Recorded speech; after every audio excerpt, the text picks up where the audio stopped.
જય શ્રી કૃષ્ણ દર્શક મિત્રો, આપનું સ્વાગત છે અમારી યુટ્યુબ ચેનલ મયુરભાઈ પીર શાસ્ત્રી ઓફિશિયલની અંદર। આપણે અગાઉ શ્રીમદ ભગવદ્ ગીતાનો 7મો અધ્યાય શ્રવણ કર્યો।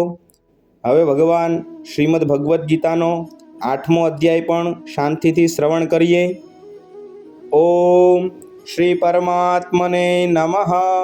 શ્રીમદ ભગવદ્ ગીતા અષ્ટમ અધ્યાય અક્ષર બ્રહ્મ યોગ। અર્જુન ઉવાચ। અર્જુન બોલ્યા, હે પુરુષોત્તમ, એ બ્રહ્મ શું છે? અધ્યાત્મ શું છે? કર્મ શું છે?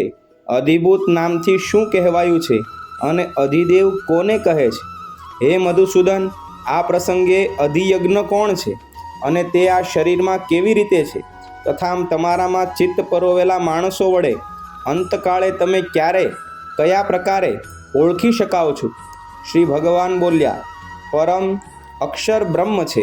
પોતાનું સ્વરૂપ અર્થાત જીવાત્મા અધ્યાત્મા નામે કહેવાય છે તથા સકળ ચરાચર પ્રાણીઓનો ઉદ્ભવ તેમજ અભ્યુદય કરાવનાર જે સૃષ્ટિ રચનારૂપી વિસર્જન અર્થાત ત્યાગ છે એ કર્મ નામે ઓળખાયો છે। ઉત્પત્તિ વિનાશશીલ પ્રત્યેક પદાર્થ અધિભૂત છે। હિરણ્યમય પુરુષ અધિદેવ છે।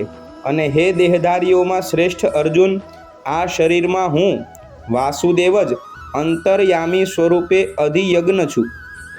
જે માણસ અંતકાળે મને જ સ્મરતો સ્મરતો શરીર છોડીને જાય છે એ મારા સાક્ષાત સ્વરૂપને પામે છે, એમાં સહેજ પણ સંશય નથી। હે કુંતીપુત્ર, આ માણસ અંતકાળે જે પણ ભાવને સ્મરણ કરતો શરીરને છોડે છે તેને જ પામે છે, કેમ કે સદા તે જ ભાવથી ભાવિત રહ્યો છે। માટે હે અર્જુન, તું સર્વકાળે નિરંતર મારું સ્મરણ કર અને યુદ્ધ પણ કર। આ પ્રમાણે મારામાં અર્પેલા મન બુદ્ધિથી યુક્ત થઈ તું ચોક્કસ મને જ પામીશ। હે પાર્થ, એ નિયમ છે કે પરમેશ્વરના ધ્યાનમાં અભ્યાસ સ્વરૂપ યોગથી યુક્ત બીજી તરફ ન જનારા ચિત્તથી નિરંતર ચિંતન કરતો માણસ પરમ પ્રકાશ સ્વરૂપ દિવ્ય પુરુષને એટલે કે પરમેશ્વરને જ પામે છે। જે માણસ સર્વજ્ઞ, અનાદિ, સૌના નિયંતા, સૂક્ષ્મથી અતિ સૂક્ષ્મ, સૌનું ધારણ પોષણ કરનાર, અચિંત્ય સ્વરૂપ, સૂર્ય સમાન નિત્ય ચેતન પ્રકાશ સ્વરૂપ અને અવિદ્યાથી સાવ પર એવા શુદ્ધ સચ્ચિદાનંદ ઘન પરમેશ્વરને સ્મરે છે એ ભક્તિયુક્ત માણસ અંતકાળે યોગ બળથી બે ભ્રમરોની મધ્યમાં પ્રાણને સારી રીતે સ્થાપ્યા પછી નિશ્ચળ મનથી સ્મરતો એ દિવ્યરૂપ પરમ પુરુષ પરમાત્માને જ પામે છે। વેદને જાણનારા વિદ્વાનો જે સચ્ચિદાનંદ ઘન સ્વરૂપ પરમપદને અવિનાશી કહે છે, આસક્તિ વિનાના યત્નશીલ સંન્યાસી મહાત્માઓ જેનામાં પ્રવેશ કરે છે તથા જે પરમપદના ઈચ્છુક બ્રહ્મચારીઓ બ્રહ્મચર્યનું આચરણ કરે છે, એ પરમપદને હું તારા માટે ટૂંકમાં કહું છું।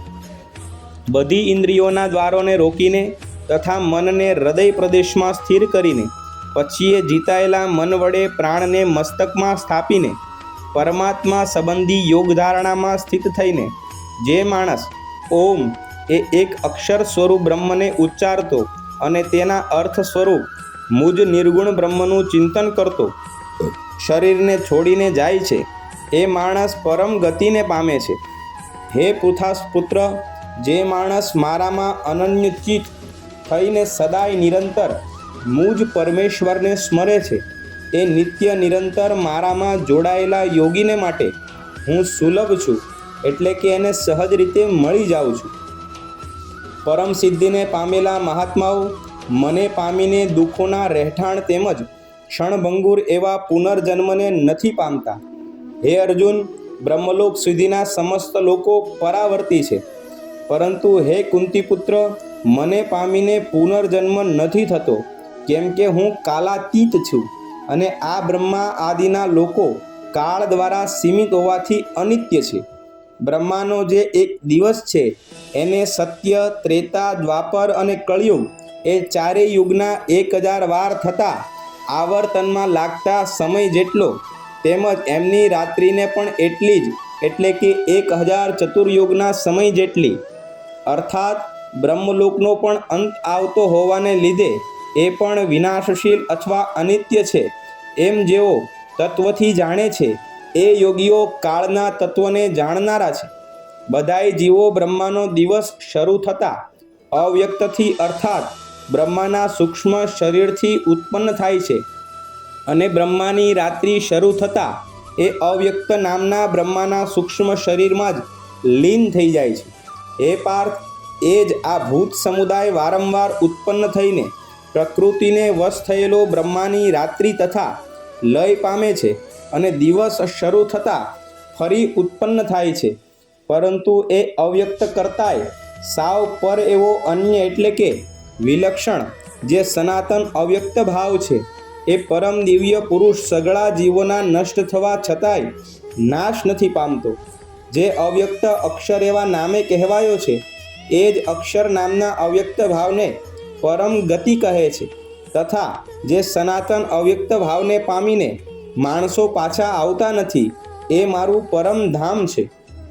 હે પુથાપુત્ર, જે પરમાત્માની અંતર્ગત સર્વભૂતો છે તથા જે સચ્ચિદાનંદ ઘન પરમાત્માથી આ આખું જગત પરિપૂર્ણ છે એ સનાતન અવ્યક્ત પરમ પુરુષ તો અનન્ય ભક્તિથી જ પામી શકાય છે.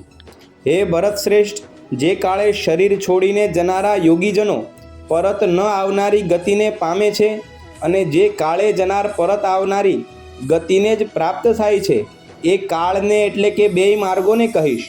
આ બે માર્ગમાંથી જે માર્ગે જ્યોતિર્મય અગ્નિ અભિમાની દેવતા છે, દિવસનો અભિમાની દેવતા છે, શુક્લ પક્ષનો અભિમાની દેવતા છે અને ઉત્તરાયણના 6 મહિનાનો અભિમાની દેવતા છે, એ માર્ગે મૃત્યુ પામીને જનાર બ્રહ્મવેતા યોગીજનો આ દેવતાઓ દ્વારા ક્રમે ક્રમે લઈ જવાઈને બ્રહ્મને પામે છે.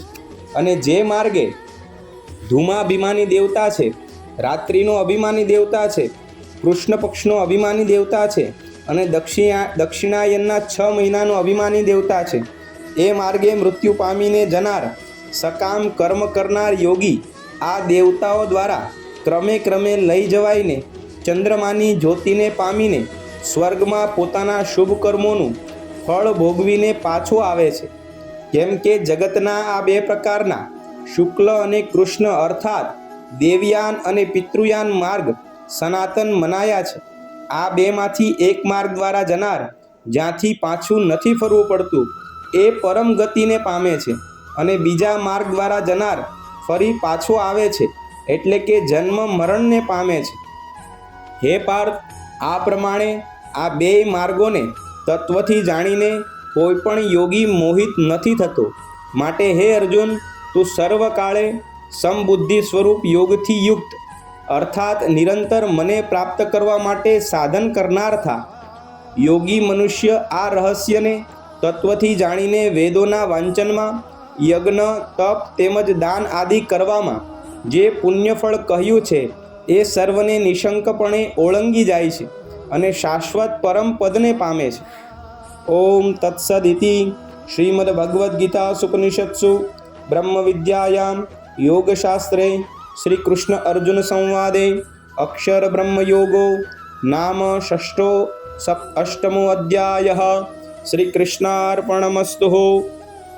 અમારા આવા નવા વિડીયો શ્રવણ કરવા માટે અમારી યુટ્યુબ ચેનલ મયુરભાઈ પી શાસ્ત્રી ઓફિશિયલને લાઈક કરો, કમેન્ટ કરો, શેર કરો અને સબસ્ક્રાઈબ કરો. જય શ્રી કૃષ્ણ.